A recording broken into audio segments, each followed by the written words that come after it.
Maya never wanted to go on that dinner. Her grandmother insisted. Just meet him once, she'd said with a knowing smile. He's different. So, Maya found herself sitting across from a man named Kai at an elegant, downtown restaurant called Saffron Smoke. Candlelight flickered between them. Soft music hummed in the background. The air smelled expensive. Kai wasn't loud. He wasn't flashy. He listened, really listened. He asked about her consulting work, her goals, her family. He didn't interrupt. He didn't dominate the conversation. For the first time in months, Maya felt steady. Then she heard her name, not spoken, shouted. Mei. The entire restaurant froze. She turned slowly.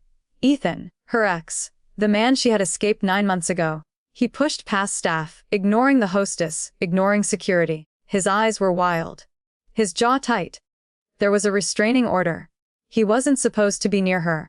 Her wine glass slipped from her fingers and shattered against the table. You think you can just move on? Ethan roared. Like I meant nothing. Her body reacted before her mind did. The same frozen fear from their old apartment. The nights he'd yell. The apologies that followed. He reached the table and grabbed her arm, yanking her halfway out of her chair. I've been calling you for weeks. Let go, she whispered. We're done. The word done changed him. His hand slid from her arm to her throat. Not squeezing, just claiming. Then the slap came, sharp, loud. Her head snapped to the side. The room blurred. She tasted blood. And Kai stood. He didn't shout. He didn't rush. He calmly adjusted his cuff. Remove your hand, he said quietly. Ethan laughed. Who are you? Kai stepped forward and wrapped his hand around Ethan's wrist. Remove it, he repeated. Or I will. There was a crack. Ethan screamed as his wrist bent unnaturally. Kai moved with precision, controlled and deliberate. A knee to the stomach. A shift of balance. Ethan collapsed to his knees, gasping. You don't touch her, Kai said calmly. 2 suited men appeared as if they had been waiting all along. They lifted Ethan and dragged him out as he shouted threats. This isn't over! She's mine! The doors shut. Silence.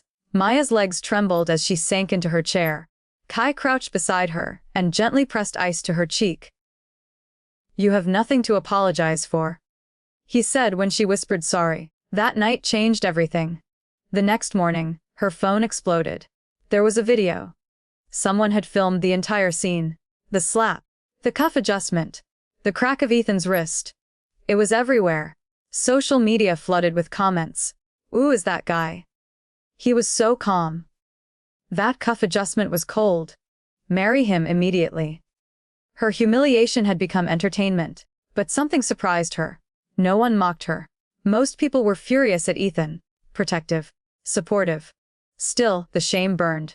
Her best friend, Leela, showed up with ice cream and fury. He humiliated himself, Leela said. Not you. Maya wasn't sure. Then a text came from Kai. Are you alright? That was it. No mention of the viral video. No ego. No drama. Just concern. I'm overwhelmed, she replied. You don't have to face this alone. That sentence lingered. 3 weeks passed. No Ethan. No calls. No messages. The silence was worse than the chaos. Every buzz of her phone made her jump. Every shadow in parking garages made her heart race. Kai called daily. Not pushing. Not demanding. Just checking in. Did you eat? Did you sleep? How was work? Consistency, calm, respect. Then one night, leaving work late, Maya heard footsteps in the garage. She turned. Ethan stood near the ramp, thinner, angrier, unhinged. You got me arrested, he snapped. I lost my job because of you. You violated the restraining order. She replied carefully. He stepped closer. You ruined my life. Headlights suddenly flooded the garage. A black sedan pulled between them. 2 suited men stepped out. The same men from the restaurant. Ethan froze. You've got bodyguards now. He sneered before backing away. The men waited until he disappeared. Mr. Kai asked us to ensure your safety, one said. That night, Maya called Kai. You have people following me. Yes. You don't get to make that decision without me. A pause. You're right, he said. I apologize. The apology stunned her. I can call them off. She thought of Ethan's face in the garage. No, she said finally. But I'm not fragile. I want protection because he's dangerous. Not because I'm helpless. I know. Kai replied softly. That's why I respect you. Something shifted in that moment. Protection didn't feel like control. It felt like structure. Choice. For the first time since leaving Ethan, Maya felt less hunted. But she didn't realize yet how deep Kai's world truly went. And she wasn't sure she was ready to find out.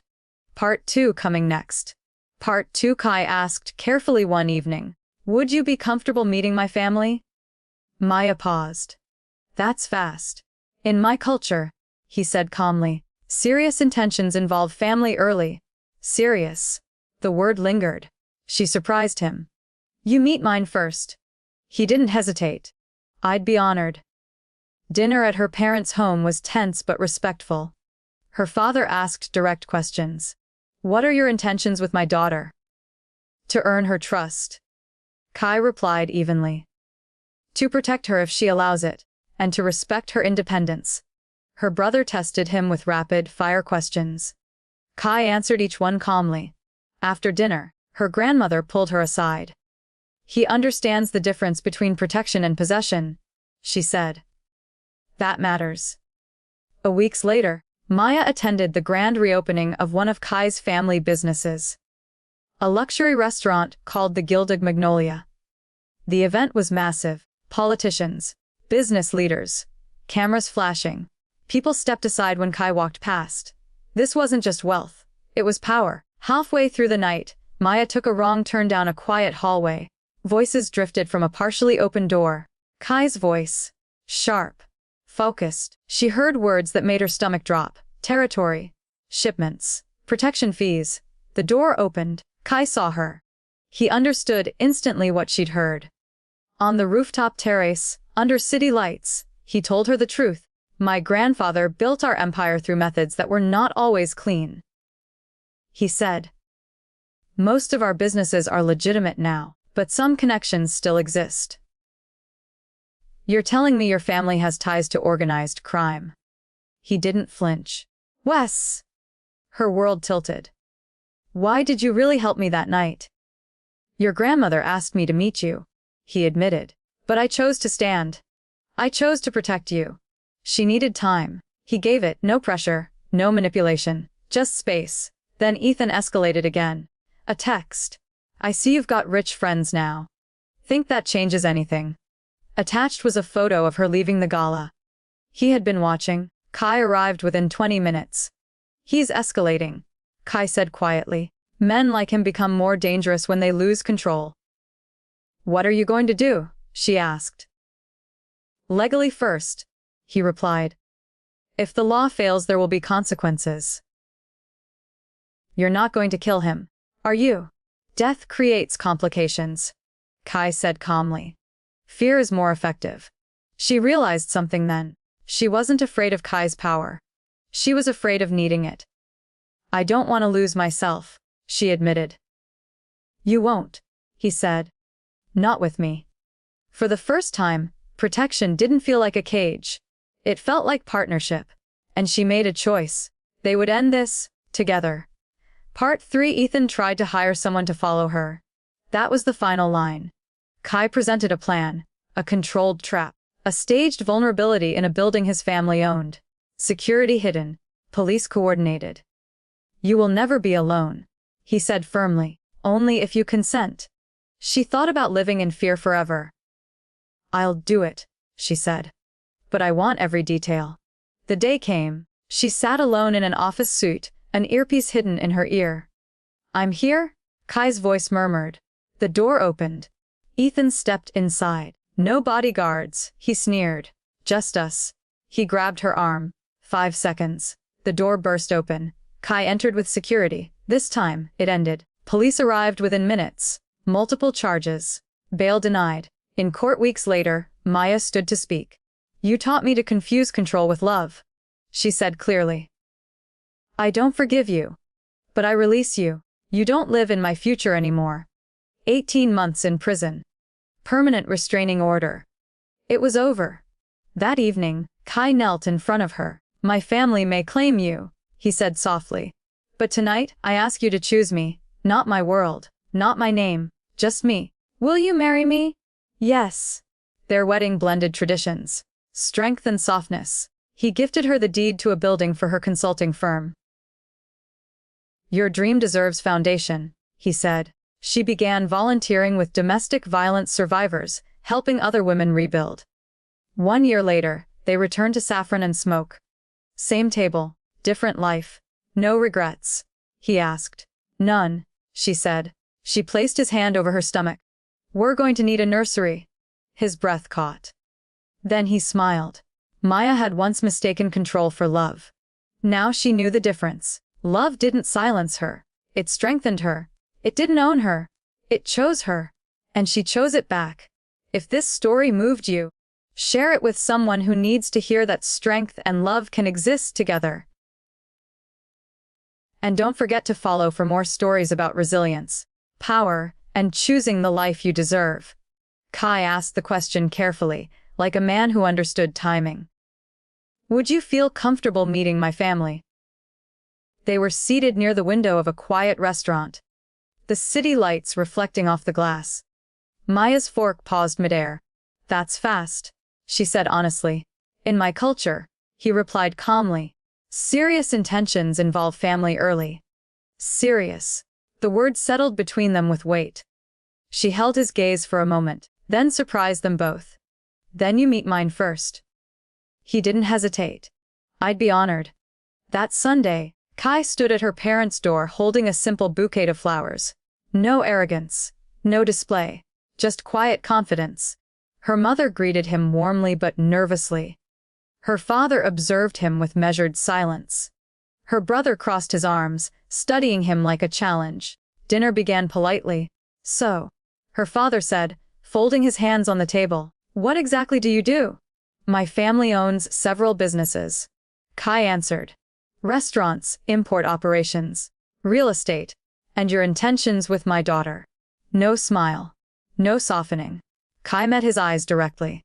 "To earn her trust. To protect her if she allows me to. And to respect her independence." The room went still. Her brother tried to trip him up with sharp questions about business, politics, even sports statistics. Kai answered each calmly. Never defensive, never boastful. After dinner, her father asked him to step outside. Through the kitchen window, Maya watched the two men talk in the cool evening air. Her father's posture was firm at first. Kai listened more than he spoke. When they came back inside, something had shifted. Later, her grandmother leaned close and whispered, "That man understands the difference between protection and possession."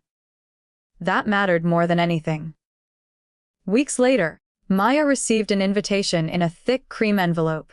Grand reopening gala, the Gilded Magnolia. One of the most anticipated luxury restaurant relaunches in the city. At the bottom, her name had been handwritten. "I want you to see what we've built," Kai said when he called. The night of the gala, photographers lined the entrance. Expensive cars rolled up one after another. The air buzzed with influence. Kai's hand rested lightly at the small of her back as they walked inside. Crystal chandeliers, marble floors, politicians, business leaders. Everywhere they went, people greeted Kai with subtle deference. Firm handshakes, slight bows of the head. Space cleared as he passed. This wasn't just wealth. It was authority. His parents welcomed her warmly. His younger sister linked arms with her and whispered, "I've never seen my brother this careful before." "Careful?" Maya asked. "With someone's heart." She replied softly. But as the night continued, Maya noticed something else. Certain men in the room weren't there for champagne and small talk. They stood differently. Alert. Scanning. Security, but not the obvious kind. Halfway through the evening, Maya excused herself to find the restroom. She took a wrong turn down a quieter hallway. Voices drifted from behind a slightly open door. Korean. Fast. Controlled. She recognized Kai's voice instantly. Then she heard English words that made her stomach tighten. Territory. Shipment. Protection fees. Her breath caught. Protection fees. The door opened suddenly. A man stepped out, freezing when he saw her. Kai appeared behind him. Their eyes locked. In that single moment, she knew he understood exactly what she'd heard. "Let's talk," he said quietly. He guided her up to a rooftop terrace above the restaurant. The city stretched below them, glowing and distant. For a long moment, neither spoke. "My grandfather came to this country with nothing," Kai began. "He built an empire through methods that were not always visible." Her pulse quickened.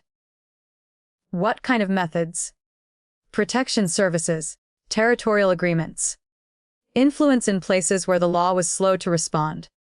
"You mean organized crime?" He didn't flinch. "Wes." The honesty hit harder than denial would have. "Most of our businesses are legitimate now," he continued. "Restaurants, real estate, import operations. But our roots, some connections still exist." The night air felt colder. "Why tell me now?" "Because you heard enough to deserve the full truth." She wrapped her arms around herself. "Why did you really help me that night?" "Your grandmother asked me to meet you," he admitted. "But I chose to stand. I chose to protect you." She searched his face for manipulation. Found none. "I need time," she said quietly. He nodded immediately. "Take it. No pressure. No guilt." That almost made it harder. Later that night, alone in her apartment, she searched his family name online. Articles about successful business expansions, community donations, economic growth, then older pieces. Vague references to investigations decades ago. No convictions, just shadows. She closed her laptop. She cared about him, but his world wasn't simple. The next morning, she met her best friend Leela at their usual cafe. "Your grandmother set you up with a mob-connected billionaire," Leela said flatly after hearing everything. "It's not that simple," Maya replied. "It sounds exactly that simple. He told me the truth." "After you overheard it." Maya couldn't argue that. That afternoon, she drove straight to her grandmother's house. "You knew," she said the moment she walked in. Her grandmother didn't deny it. "I did." "Why would you set me up with someone like that?" "Because the law didn't keep you safe," her grandmother replied firmly. "A restraining order didn't stop Ethan from walking into that restaurant. The police didn't stop him from following you." Maya's chest tightened. "You needed someone who understands danger," her grandmother continued. "Someone who doesn't freeze when it appears." "That doesn't make it right." "Has he disrespected you?" "Nope." "Has he tried to own you?" She hesitated. "No." "Then perhaps the issue isn't his world," her grandmother said softly. "Perhaps it's the fact that the world is not always fair." Before Maya could respond, her phone buzzed. Unknown number. Her stomach dropped. "I see you've got powerful friends now. Think that changes anything?" Below the text was a photo. Her leaving the gala the night before. Kai's hand at her back. Her breathing turned shallow. "He was there," she whispered. "Call him," her grandmother said immediately. Kai answered on the first ring. "He texted me," she said quickly. "He sent a photo. He was outside the gala." His tone shifted instantly. "Where are you?" "At Grandma's." "Stay there. I'm coming." He arrived in less than 20 minutes with one of his suited men. Calm, focused. "He's escalating," Kai said after studying the message. "Men like him become more dangerous when they feel control slipping." "I won't hide," Maya said quickly when he mentioned temporarily relocating her. "I won't let him shrink my life." He studied her face. "Understood." They sat down together. "We upgrade security," he continued. "Your building monitored. Your routes varied. Your routines unpredictable." She nodded slowly. "That's fine. But I need to know something." He waited. "What are you going to do about Ethan?" "Legally first," he replied. "If the law contains him, that's the cleanest path. And if it doesn't, there will be consequences." Her pulse quickened. "You're not planning to kill him, are you?" His eyes held hers steadily. "No. Death creates complications. Fear is more effective." The certainty in his voice both reassured and unsettled her. She looked down at her hands. "I'm scared," she admitted softly. "Of him?" Kai asked. She shook her head. "Off needing you." Silence filled the room. His hand moved gently over hers. "Needing someone is not weakness," he said quietly. "It becomes weakness only when it is forced. What you feel is choice." She swallowed. "I don't want to lose myself." "You won't," he replied. "Not with me." For the first time, protection didn't feel like a cage. It felt intentional. Structured, offered, not imposed. The fear was still there. Ethan was still out there. But now the protection around her wasn't invisible. It was organized. And so were her feelings. 3 weeks passed without another message from Ethan. Security around Maya's life became structured and precise. A quiet presence across parking lots. A familiar black sedan at a distance. Subtle but constant. At first it unsettled her. Then it steadied her. She and Kai found a rhythm. Dinners twice a week. Long conversations that had nothing to do with danger. He showed her parts of his culture. Quiet heritage houses filled with traditional music. Lantern gardens glowing like floating stars. With him, the world could be soft. One evening, he gave her a jade bracelet. "In my family," he said as he fastened it around her wrist. "Jade represents devotion and protection." It didn't feel like a claim. It felt like a promise. Not long after, his phone rang while they were at her apartment. He stepped away, speaking quickly in Korean. When he returned, his expression had sharpened. "Ethan tried to hire someone," Kai said calmly. "To follow you. To find weaknesses in security." Maya felt something unexpected. Not fear. Anger. "He's never going to stop," she said. "No," Kai agreed. "So we will." He laid out a plan carefully. A controlled vulnerability. A staged appointment in a building his family owned. Security would appear minimal. Ethan would believe he had found his opportunity. Police would be coordinated. Cameras in place. "You would never be alone," Kai said firmly. "Not for a second. Only if you consent." She crossed her arms, thinking. Living like this forever. Waiting, flinching. Wasn't living. "I'll do it," she said finally. "But I want every detail." He gave her every detail. Camera placements. Entry points.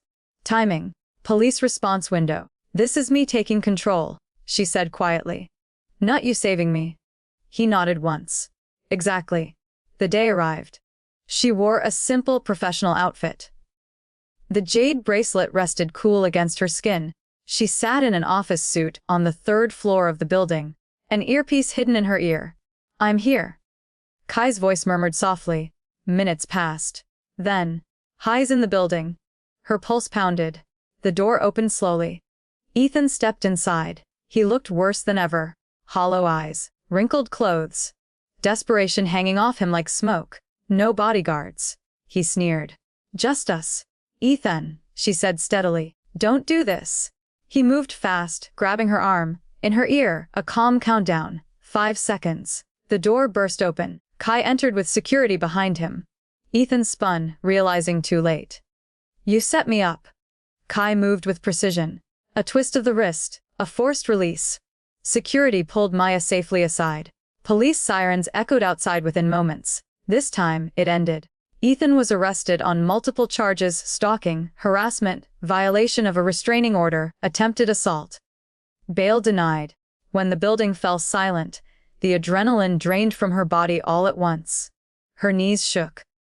Tears came before she could stop them. Kai wrapped his coat around her shoulders and guided her to the car. No speeches, no dramatics.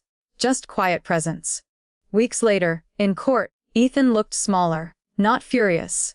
Just defeated. The verdict was swift. Guilty. 18 months in prison. Mandatory counseling. Permanent restraining order upon release. The judge asked if Maya wished to speak. She stood. "You taught me to confuse control with love," she said clearly. "I don't forgive you. But I release you. You don't live in my future anymore." When she sat down, something inside her felt lighter. Free. That night, both families gathered for dinner. Her father raised a glass. "To my daughter, who chose to thrive."